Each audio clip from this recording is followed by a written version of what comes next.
Bonsoir à toutes et à tous, heureux de vous retrouver pour cette nouvelle édition de l'information. Merci de choisir la 7, installez-vous confortablement, les titres les voici. Pour la protection de ses côtes contre le phénomène de l'érosion marine, le Togo a bénéficié d'un nouvel appui financier sous forme de prêt de la part de l'Agence française de développement pour les travaux de protection sur un tronçon entre Bodjomé et Agbodrafo. Nous y reviendrons. Puis éducation, l'expansion des cantines scolaires sur l'ensemble du territoire togolais se poursuit. Le pays vient de procéder à l'actualisation de son document de politique nationale d'alimentation scolaire. Des précisions à suivre également. Au-delà de nos frontières au Gabon, Gonsima, le Premier ministre de la transition du pays nommé Pabrice Oligui, soutient une transition d'au moins 2 ans, un délai qu'il trouve assez raisonnable et après lequel de nouvelles élections seront organisées pour permettre le retour des civils au pouvoir. Dimanche, l'Est de la Libye a été victime d'un certain nombre de dégâts occasionnés par la tempête Daniel. Des pluies diluviennes se sont abattues sur les villes côtières du Jabal Kada, mais également sur Benghazi où un couvre-feu a été décrété et les écoles fermées. Au moins 150 personnes sont déclarées mortes pour le moment. Voilà les grandes lignes de ce soir. Restez avec nous, les détails, c'est tout de suite. Rebonsoir et bienvenue. Bonne nouvelle pour le Togo à l'entame de cette édition. Le pays, dans la poursuite de ses activités inscrites dans le cadre du projet Waka Rézip, est destiné à protéger ses côtes contre l'érosion marine, vient de bénéficier d'un nouvel appui financier sous forme de prêt, et ceci de la part de l'Agence française de développement. On voit plus de précisions dans le reportage qui suit. Il est signé Jeannette Toyi et Harold Messan-Atto. Le Togo a obtenu un financement de 23 milliards de francs CFA auprès de l'Agence française de développement AFD, institution qui joue un rôle crucial dans le financement du projet de protection de l'environnement au Togo. Ce financement de l'AFD, qui s'inscrit dans le cadre du projet Waka Récif, contribuera à l'avancée des travaux de protection des zones côtières du pays contre l'érosion marine, plus précisément sur une distance de 7 km entre Bodjomé et Agbodrafo.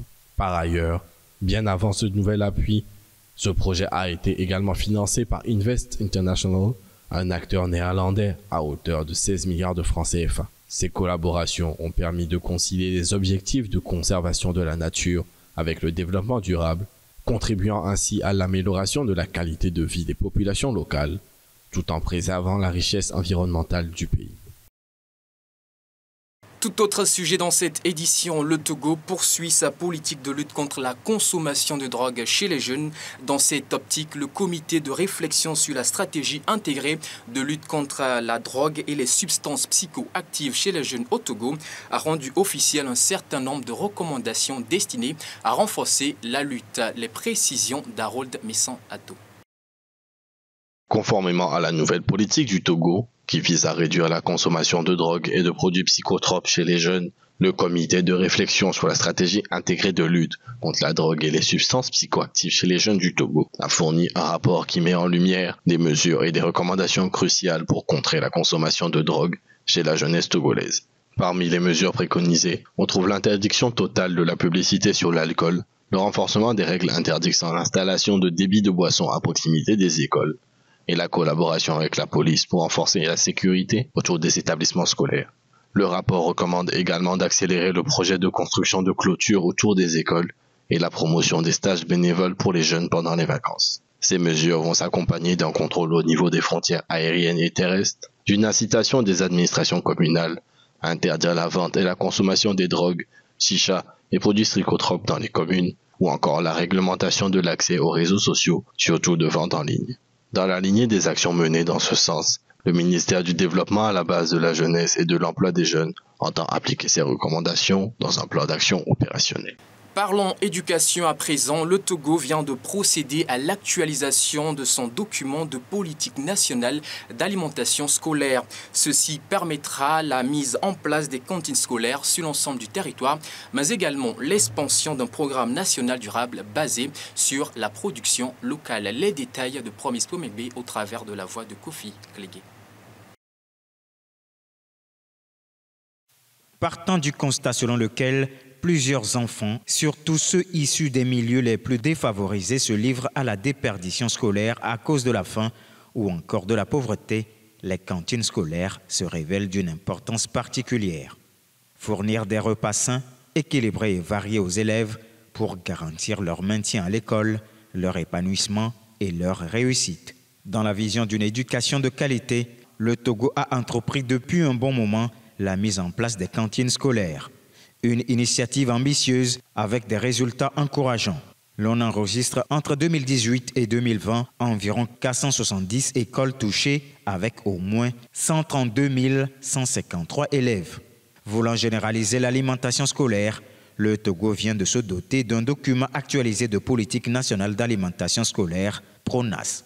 Un pas de plus vers le développement inclusif avec l'appui des partenaires tels que la Banque mondiale, le système des Nations unies, le Programme alimentaire mondial. L'objectif reste celui d'encadrer la mise en place structurée des cantines scolaires sur l'ensemble du territoire national, au plan légal, institutionnel et opérationnel, et de s'engager dans l'expansion d'un programme national durable basé sur la production locale. Pour rappel, le Togo a institutionnalisé depuis 2020 le droit à une alimentation suffisante et nutritive en milieu scolaire.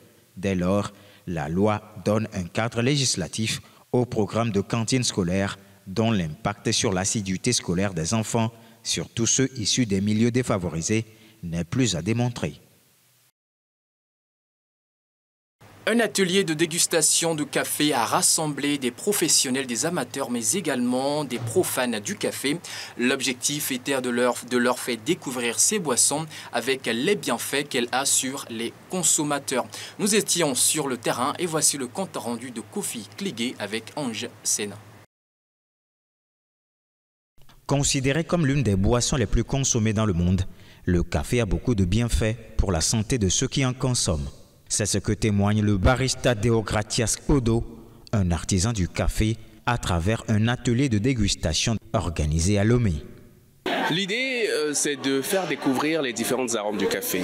Le Togo est un pays qui cultive du café et c'est important aussi que nous consommons ce qui est local, que nous découvrons le café autrement. Donc c'était très important aussi de faire découvrir le café qui est local, qui est togolais, de faire découvrir ce café-là au Togolais et de dire on n'est pas obligé de consommer du café qui nous vient d'ailleurs et dont nous ne connaissons pas forcément les origines. Cet atelier de dégustation a été l'occasion pour beaucoup de participants de découvrir le café dans toute sa plénitude et dans toute sa complexité. Pour d'autres, l'occasion leur a permis de découvrir que le café servi dans les cafétérias et par les vendeurs ambulants n'est pas le même dont ils ont fait connaissance. En tout cas, c'est une grande découverte pour moi, surtout que je ne m'y connais pas trop. Donc là, je suis venu découvrir les différentes variétés. On a eu à goûter 5 variétés quand même. J'ai repéré le café du Kenya qui n'est pas très fort et que j'ai aimé pour quelqu'un qui découvre. Et il y en a aussi où il y a des granulés dedans. Bon, en tout cas, il y a plusieurs saveurs que j'ai goûtées et j'ai plus aimé celui du Kenya et celui du Burundi. Non, il faut dire que j'ai l'habitude de prendre du café, mais ce que je viens de déguster ici, c'est différent de ce que je prends d'habitude. Il faut dire que j'en ai dégusté que 2, le café de Moine et le café de Moine du Kenya. Donc j'ai particulièrement préféré le café de Moine, celui de Tanou.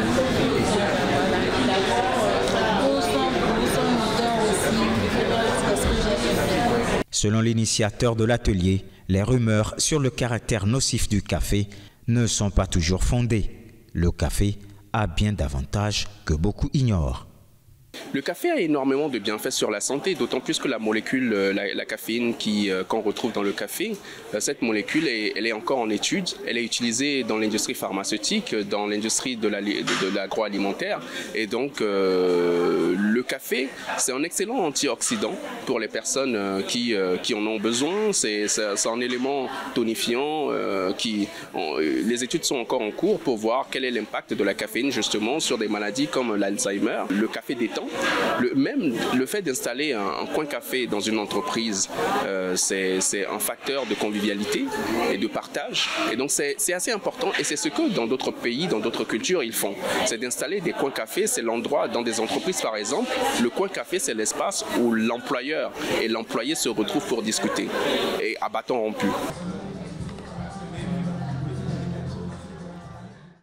Les actions terroristes prennent du terrain et deviennent un réel vecteur de violence de plus en plus important. Afin de converger les actions pour une lutte efficace contre ce phénomène, le 11 septembre de chaque année a été retenu, occasion au cours de laquelle les dirigeants de la planète réaffirment leur engagement pour un monde sans terrorisme sous toutes ses formes. Constat de Bernard Canvi, reportage. Le terrorisme devient le premier problème de sécurité de plusieurs États dans le monde et de l'Afrique de l'Ouest en particulier. D'Al-Qaïda ou AQMI aux djihadistes de l'État islamique Daesh, en passant par les talibans ou le Hamas, leurs menaces dans les pays visés passent par des attentats meurtriers visant les forces de l'ordre autant que les populations civiles. Leur objectif est de semer la peur, souvent à des fins religieuses ou idéologiques. En ce jour du 11 septembre, la communauté internationale observe la Journée mondiale de lutte contre le terrorisme, une date qui d'ailleurs rappelle l'un des actes de terrorisme les plus marquants de l'histoire. Il s'agit des attentats du 11 septembre 2001 aux États-Unis. L'objectif de la journée est de renforcer la solidarité envers les victimes du terrorisme. Selon l'indice mondial du terrorisme 2022, le nombre d'attentats est passé de 4 458 en 2020 à 5 226 en 2021, soit une augmentation de 17%, enregistrant le plus grand nombre d'attentats depuis 2007. Sur la même période, l'Afghanistan et l'Irak sont les pays les plus touchés par les attaques terroristes. Sur le continent africain, le Sahel est la région du monde la plus touchée par le terrorisme. Ces dernières années, près de 23 000 personnes y ont perdu la vie, sans compter toutes celles qui restent traumatisées.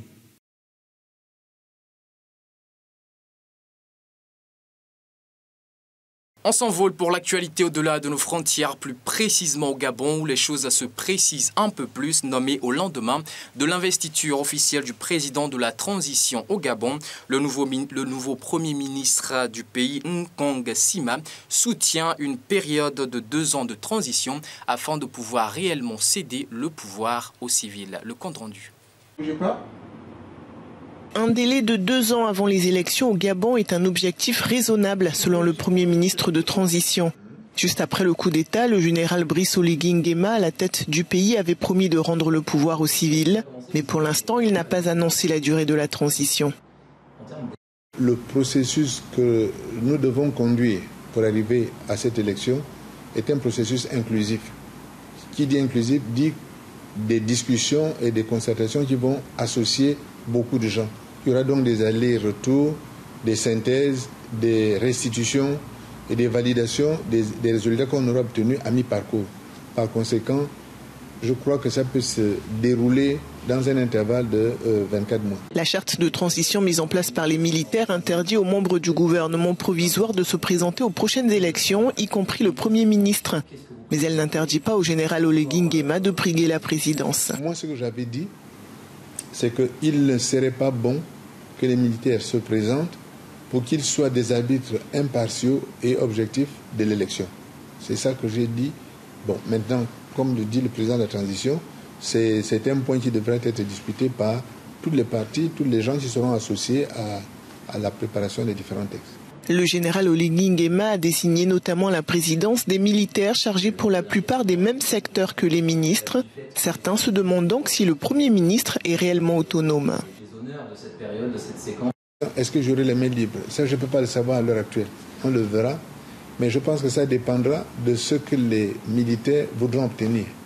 Parce que s'ils veulent obtenir un résultat qui est satisfaisant, ce sera leur intérêt de laisser les mains libres à ceux qu'ils ont appelés à venir participer avec eux.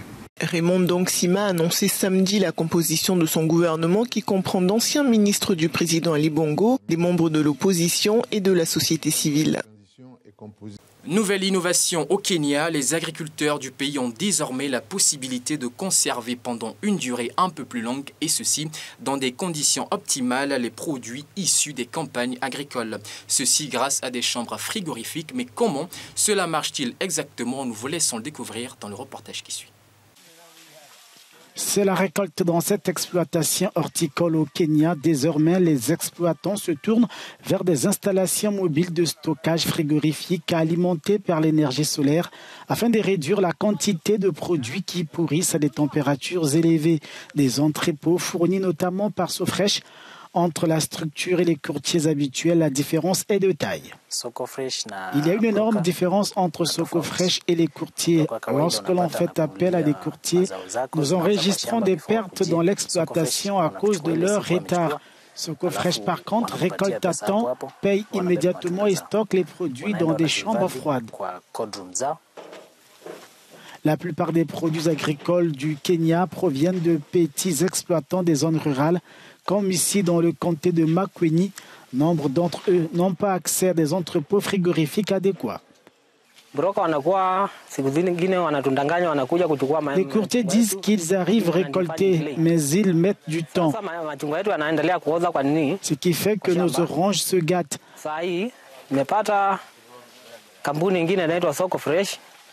Maintenant, nous avons Socofresh et ils se débrouillent bien et nous payent à temps.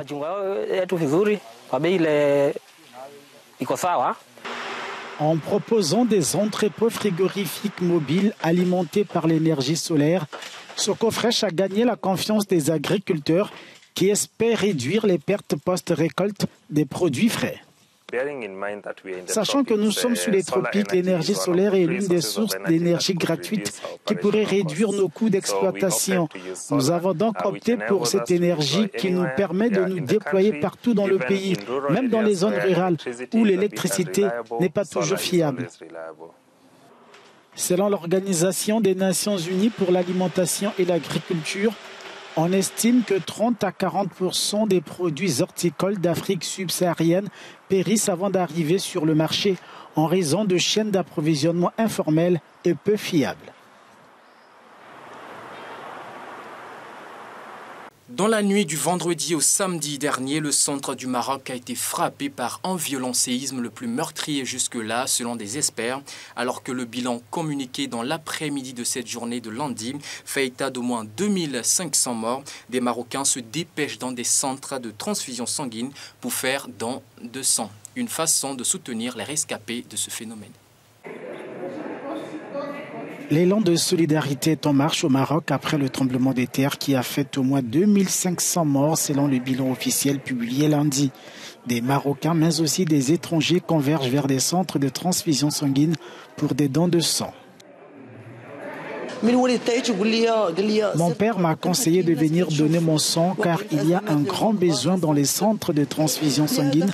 Comme vous pouvez le constater, les Marocains font preuve d'une grande solidarité et de nombreuses personnes font la queue dehors sous le soleil.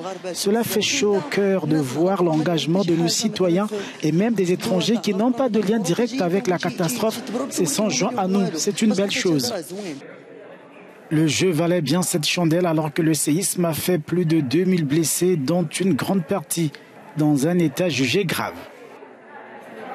Je suis tombé sur l'annonce de la campagne sur Internet qui soulignait le besoin urgent de dons de sang pour aider les habitants du village d'Amzizmiz et d'autres zones touchées à Marrakech. Avec les nombreux blessés de cette tragédie, il était impératif d'être là pour soutenir ceux qui sont dans le besoin. Les Lions de l'Atlas sont invités dans cet élan. Les demi-finalistes de la dernière Coupe du Monde ont fait aussi don de leur sang dans un centre médical de la ville d'Agadir. Oui, c'est une situation qui est pas évidente, une épreuve difficile. Donc voilà, on fait notre devoir de citoyen en participant à la collecte de sang. Voilà, chacun peut faire un petit peu, peut amener sa pierre à l'édifice pour aider les gens qui vont être dans le besoin et qui vont avoir besoin de sang ou toute autre chose. Dimanche soir, le Maroc a annoncé avoir accepté les offres de 4 pays d'envoyer des équipes de recherche et de sauvetage. Et justement, au-delà de l'élan de solidarité interne remarqué au Maroc, celle de la communauté internationale s'active également. C'est le cas du Premier ministre indien. Nous vous proposons un extrait de sa déclaration. Nous prions pour que toutes les personnes blessées retrouvent rapidement la santé. Le monde entier est aux côtés du Maroc dans cette période difficile et nous sommes prêts à leur apporter toute l'aide possible. Puis il y a également l'Algérie qui n'entretenait pas depuis 2 ans de cela des relations diplomatiques avec le Maroc, qui a annoncé qu'elle suspendait l'interdiction de tous les vols marocains dans son espace aérien, ceci afin de permettre les livraisons d'aide et les évacuations médicales. Cette fois-ci, nous filons en Libye et pendant ce temps, la situation reste tout aussi critique dans l'est du pays. Au moins 150 personnes ont perdu la vie hier dimanche suite aux inondations occasionnées par la tempête Daniel. Voici le compte rendu. Au moins 150 personnes ont été tuées dimanche à cause des inondations provoquées par la tempête Daniel dans l'est de la Libye. Les pluies diluviennes ont frappé les villes côtières du Jabal al-Akdar dans le nord-est, mais également Benghazi où un couvre-feu a été décrété et les écoles fermées. Des équipes de secours ont été dépêchées dimanche à Derna. Les autorités de l'Est ont perdu le contact avec 9 soldats lors des opérations de sauvetage dans cette ville. Des centaines d'habitants y sont toujours bloqués dans des zones difficiles d'accès. Les autorités municipales ont appelé à l'aide nationale et internationale. Selon elles, 4 ponts principaux et 2 immeubles se sont effondrés. Lundi, lors d'un conseil des ministres extraordinaire diffusé à la télévision, le Premier ministre Abdelhamid Bedda a annoncé 3 jours de deuil national, appelant à l'unité de tous les Libyens face à cette catastrophe. La tempête Daniel a aussi frappé la Grèce, la Turquie et la Bulgarie. L'Égypte a appelé à la prudence sur la côte nord qui borde l'est de la Libye et a annoncé entamer des préparatifs pour minimiser l'impact de la tempête.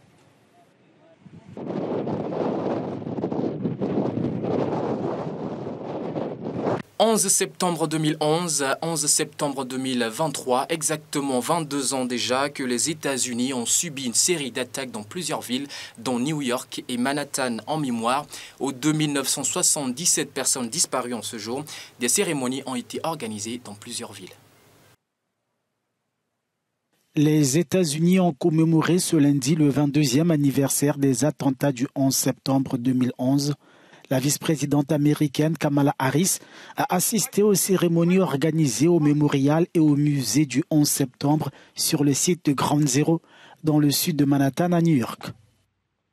By the dawn's early light and the rocket's red glare. Le 11 septembre 2011, 19 djihadistes, pour la plupart saoudiens, avaient détourné 4 avions. Outre les 2 qui ont détruit le World Trade Center, un 3e avion a percuté le Pentagone près de Washington et un 4e s'est écrasé dans un champ à Shanksville, en Pennsylvanie. Au total, ces attentats ont tué près de 3000 personnes. Plus de 1600 victimes ont été identifiées.